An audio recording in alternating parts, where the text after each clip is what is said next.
Hello guys and welcome to another video webcast on the Mizumo channel.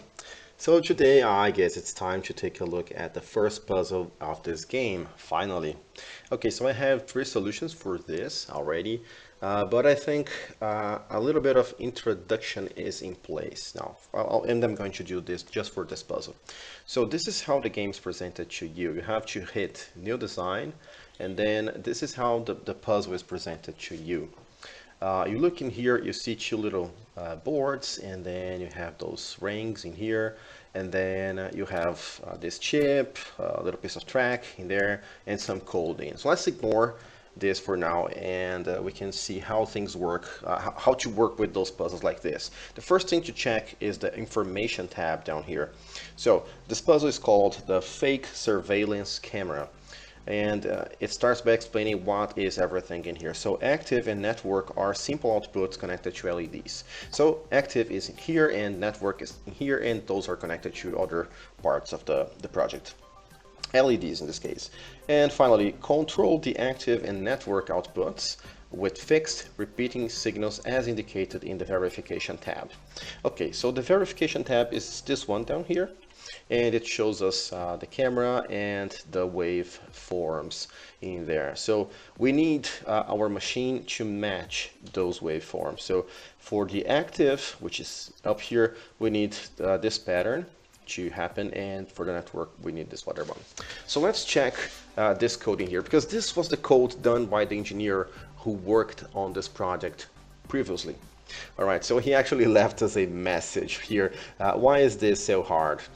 This is just the game showing you how to do comments on microcontrollers.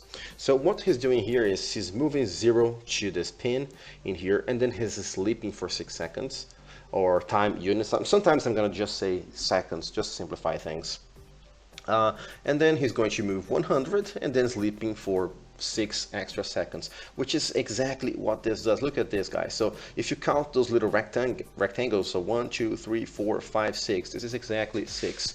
So this is all 0, and then 6 more of 100, 6 more of 0, 6 more of 100, and this is how this works. So if we try to run the simulation, like advancing like this, you can see that the wave pattern for the active block in there works perfectly. So this code works, and the game wants us to complete the circuit so that the network also works. In order to do that, we just need to drag one of those microcontrollers in there, and then connect a track in there and start coding.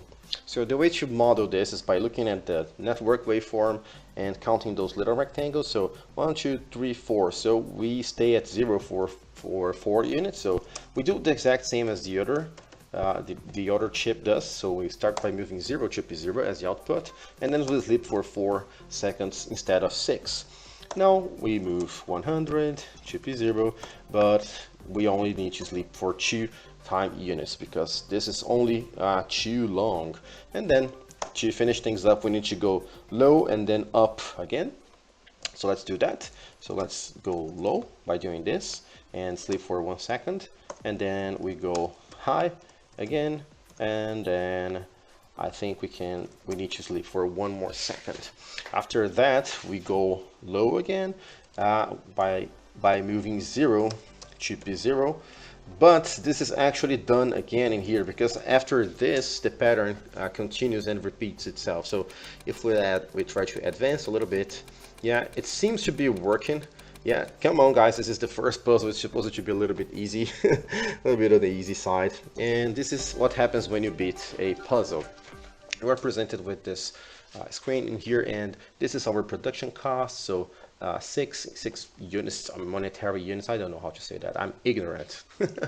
And this is our power usage, so total of 60, and then we used a total of 12 lines of code to beat the challenge. So let's now take a look at the other solution. So the new design that I just did with you guys is the same as the basic solution. So yeah, there is that. So let's get rid of this, and now let's see what I did here. So this is a solution with the same cost as the basic solution, but it draws more power, but it uses less lines of code. So let's check this out.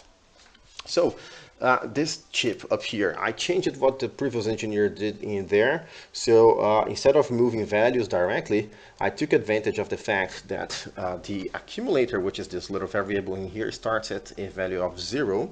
And then I use the not instruction to invert it. And every time you invert the accumulator from 0, it becomes 100. So I just move the value of the accumulator in there. So I start by moving 0, then I sleep for 6 seconds. Then next time it's going to be 100, and then I sleep for 6 seconds. So this is exactly what the verification tab wants for this chip.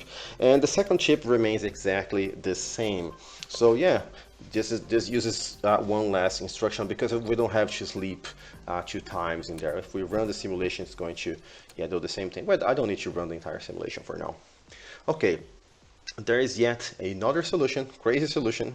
So it's a little bit more expensive, but it uses the same level of power as the basic solution, but it only uses 3 lines of code. So how was I able to beat this entire challenge, getting it down from 11 lines of code all the way down to 3 lines of code? So there is a secret instruction that you can use in this game, and well, if you're not at this point in the game yet, you might want to just like this video and skip it and maybe finish it another time. But if you don't care about spoilers, you might just want to keep watching, okay? It is, guys. This is the solution using only 3 lines of code. So further along in the game, you will learn about the gen instruction, and what it does is basically like a little signal generator. What it does is it asks where to generate a pulse, a specific pulse.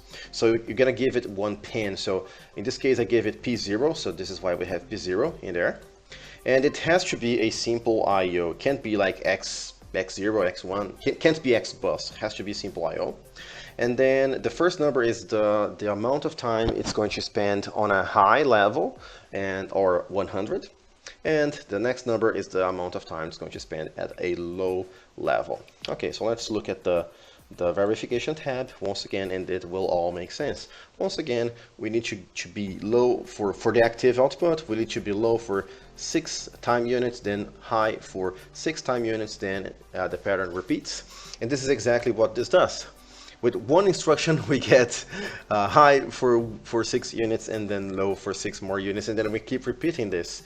The reason why I have the NOT gate in here is because the puzzle starts at a low, and this will start at a high.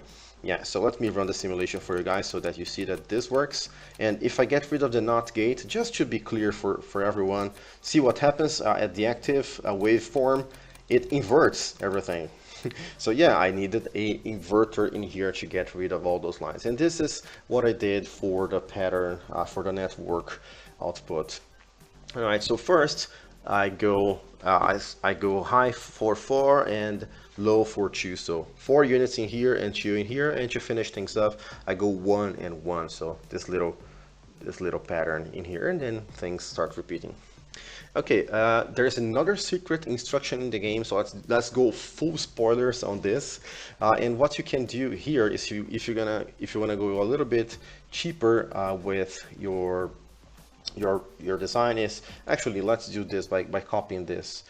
We can basically replicate, create a replica of something like this, and then let's open it and change it. So you can get rid of this, and you can use a @ sign in here, and then we can sleep for 6 time units. Yeah. So this is a little trick we can use in here. So the @ sign makes the instruction be executed only once. So when the simulation starts, this gets executed and then never again. So what this does is it makes you wait for 6 time units, and then it starts the gen, and then you don't get the problem with the inversion of the signal here. You can see the simulation runs perfectly. Yeah, no problems in there. So yeah, this is another trick using the 2 secret instructions inside the game. Well, 2 as far as we know. So guys, I hope that you enjoyed. This is how my solutions worked for the first very simple introductory puzzle in this game. And well, thank you very much for watching. Feedback's always appreciated. Can't wait to show you guys more puzzles. Bye.